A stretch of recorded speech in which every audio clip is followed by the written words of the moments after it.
নমস্কার, আমি জিওগ্রাফি ডিপার্টমেন্টের দিনহাটা কলেজের ফার্স্ট সেমিস্টারের ছাত্রী বিপাশা বর্মন। আমাদের ডিপার্টমেন্টে সব স্যারেদের ধন্যবাদ জানাবো আমাকে এই সুযোগ করে দেওয়ার জন্যে, যে আমাদের বাড়ির আশেপাশের যে প্রাকৃতিক পরিস্থিতিটা তুলে ধরার জন্যে। এটা হলো আমাদের পুকুর, এইটা আরেকটা, এই পাশে জঙ্গল। এগুলো টোটাল হচ্ছে জমি, এখানে ধান চাষ করা হয়।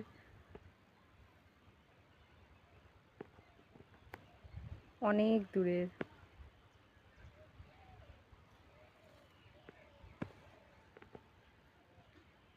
জঙ্গল। এটা হলো আমাদের বাড়ির সামনে দোলা বলে। বৃষ্টি বর্ষার সময় অনেক এখানে জল হয়, মানে একদম নদীর মতো হয়ে যায় এই সামনটা। এইটা হলো আমাদের বাড়ির পাশে মন্দির শ্রীকৃষ্ণ ঠাকুরের, এই পাশে হলো শিব ঠাকুর।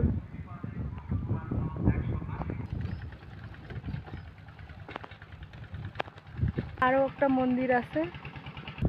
আমাদের বাড়ির পাশে তেমন কোনো নদী নেই, আছে অনেকটা দূরে। তো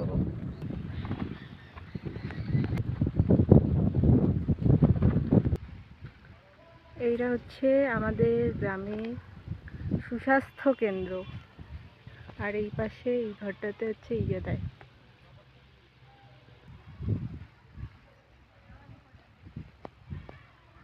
এইটা হলো স্কুল।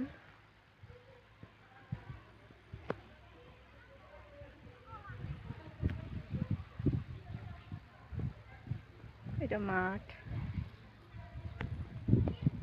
এটা হলো আমাদের গ্রামের পোস্ট অফিস, আর পাশে হচ্ছে গ্রন্থাগার গ্রামীণ।